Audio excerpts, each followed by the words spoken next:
America के president जब Israel की सरजमीन पर कदम रखेंगे तो कुछ ऐसी ही तस्वीर देखने को मिलेगी। जो बाइडेन का खास प्लेन एयरफोर्स वन लैंड होगा। प्लेन का दरवाजा खुलेगा और मुस्कुराते, हाथ हिलाते, कुछ ऐसे ही डग भरते बाइडेन प्लेन की सीढ़ियों से नीचे उतरेंगे। उनके साथ साथ सुरक्षा में तैनात वो स्पेशल शख्स भी रहेगा जिसके पास मौजूद बैग अमेरिका को सुपर पावर बनाता है। यह ऐसा बैग है जो अमेरिका के राष्ट्रपति को सर्वशक्तिमान बनाता है। काले रंग के लेदर के इस बैग में कयामत का कोड वर्ड बंद रहता है। साल के 12 महीने, महीने के 30 दिन और दिन के 24 घंटे ये बैग प्रेसिडेंट बाइडेन के साथ रहता है।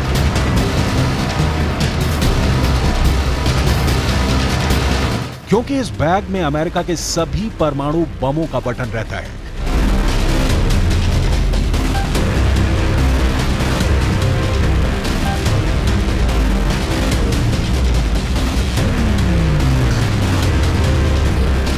बाइडेन के साथ साए की तरह चलते इस बैग को न्यूक्लियर फुटबॉल कहा जाता है।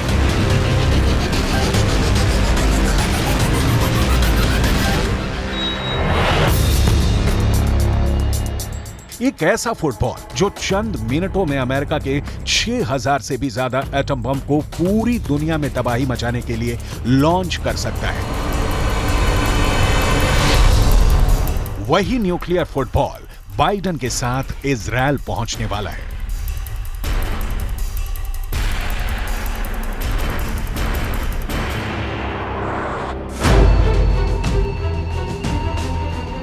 लेकिन परमाणु बम के बटन पर पहुंचने से पहले ही अमेरिका के 2 न्यूक्लियर एयरक्राफ्ट कैरियर इजराइल पहुंच गए हैं।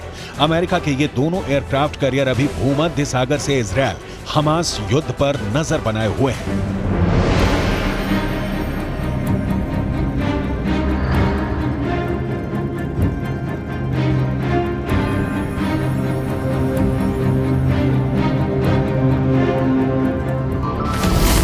अमेरिका ने जिन 2 एयरक्राफ्ट कैरियर को इजराइल की मदद के लिए भेजा है उनके नाम हैं यूएसएस जेराल्ड आर फोर्ड और यूएसएस आइजनहावर।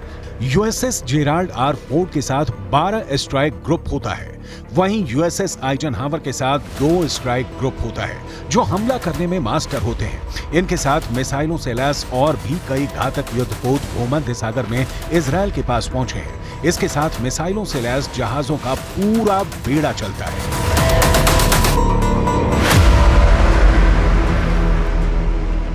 फिलिस्तीन के खिलाफ युद्ध में इजराइल की मदद करने के लिए अमेरिका का फोर्ड क्लास का कैरियर दुनिया का सबसे बड़ा एयरक्राफ्ट कैरियर है। इसके बारे में पूरी डिटेल देखिए, जानना बेहद जरूरी है क्योंकि जो हालात बने हुए हैं उसमें अब इजराइल को यही सबसे बड़ा कैरियर जो है महफूज करेगा, बचाएगा कैसे। आगे बढ़ते हैं पूरी डिटेल तफसील से। दरअसल इसे CVN-78 भी कहते हैं और इसके अलावा यह कैरियर 1 लाख टन का डिस्प्लेसमेंट जो है वो पैदा करता है। 1 लाख टन जो कि अपने आप में एक बड़ी संख्या है। यह वो ताकत है जिसका मुकाबला कोई नहीं कर सकता। और भारत का एयरक्राफ्ट कैरियर INS विक्रांत इससे आधे से भी कम का वजन यहां पर कहा जाएगा। हम डिटेल इसलिए बता रहे हैं क्योंकि आज जो हालात है उसमें यह एयरक्राफ्ट जो है बहुत ज्यादा मायने रखता है। और यह एयरक्राफ्ट कैरियर न्यूक्लियर पावर से चलता है, यानी कि न्यूक्लियर पावर के जरिए इसकी पूरी ताकत यहां पर आती है। यानी इसकी रेंज अनलिमिटेड है, यानी दायरे में नहीं बंधी हुई है और ये दुनिया में कहीं भी पहुंच सकता है।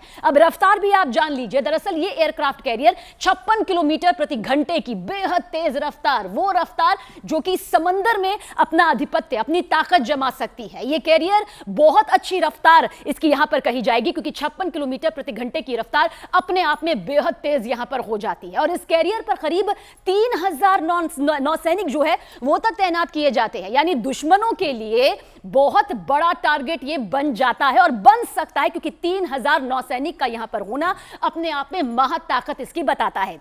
आगे बढ़ते हैं आगे और इस डिटेल को बेहद गौर से देखिएगा।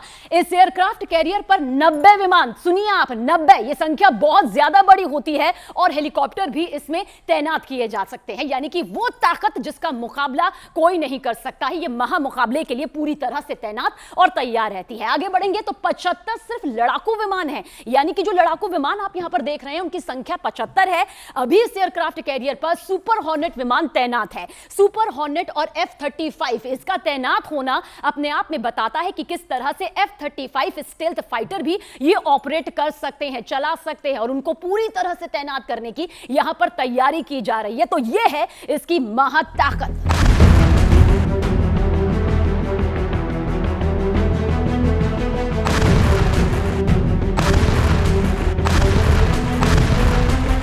यानी युद्ध की इस घड़ी में एक तरफ अमेरिका के न्यूक्लियर एयरक्राफ्ट कैरियर की तैनाती और दूसरी ओर खुद बाइडेन का पहुंचना बहुत बड़ा इशारा कर रहा है। बाइडेन के इस वॉर टाइम दौरे को काफी अहम माना जा रहा है।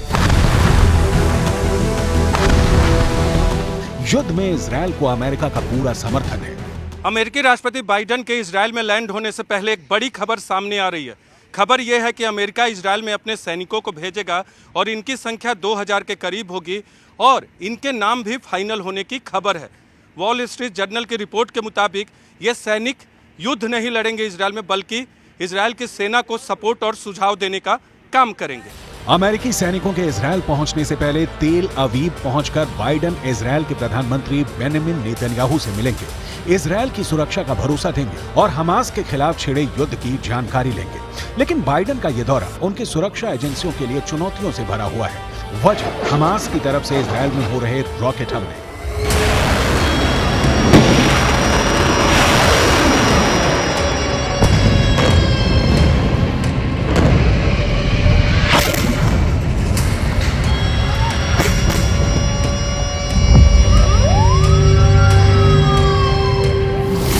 ऐसे में हो सकता है कि बाइडेन को तेल अवीव में बंकर में भी रहना पड़े।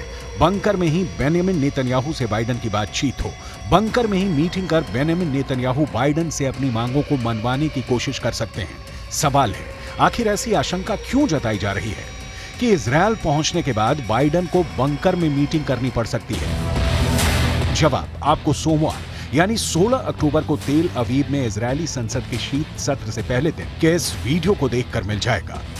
16 अक्टूबर इजरायल की संसद। तेल अवीव में इजरायल के संसद के शीत सत्र का पहला दिन था। संसद की कार्यवाही अभी शुरू ही हुई थी, तभी अलर्ट सायरन बजने लगे। इस वक्त एक महिला सांसद बोल रही थी। उन्होंने स्पीच बंद की और इसके फौरन बाद सभी सांसद और प्रधानमंत्री नेतन्याहू बंकर नुमा रूम में चले गए। कुछ देर बाद कार्यवाही फिर शुरू हुई। ऐसे में जिस वक्त बाइडेन तेल अवीव में होंगे, अगर उसी वक्त हमास ने रॉकेट दागने शुरू कर दिए तो मजबूरन बाइडेन को बंकर में जाना होगा, क्योंकि इससे इनकार नहीं किया जा सकता कि हमास के पास रॉकेटों का बहुत बड़ा गोदाम है। मिसाइल के तौर पर हमास के इस अंडरग्राउंड गोदाम को देखिए। इसे देखने के बाद बताने को कुछ नहीं रह जाता।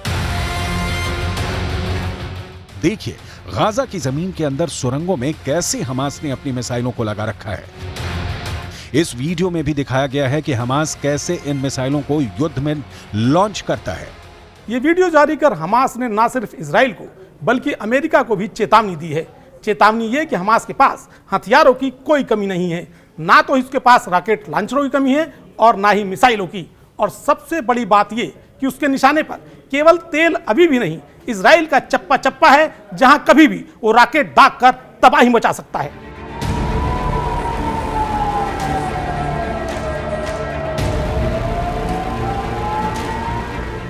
इजरायल को भी हमास के हथियारों के बारे में जानकारी है। इजरायल की फौज हमास के खिलाफ जमीनी कार्रवाई की तैयारी पूरी कर चुकी है। गाजा में घुसकर हमास के सर्वनाश का ब्लूप्रिंट तैयार कर चुकी है। सिर्फ उसे सरकार से हरी झंडी का इंतजार है। इजरायल चाहता है कि अमेरिका हमास के खिलाफ ऑपरेशन में उसकी मदद करे। बेंजामिन नेतन्याहू ने अमेरिका से $10 बिलियन की मिलिट्री मदद मांगी है। इसके लिए नेतन्याहू बाइडेन को मनाने की पूरी कोशिश करेंगे। इसके साथ ही नेतन्याहू गाजा में जमीनी कार्रवाई के लिए समर्थन की मांग करेंगे।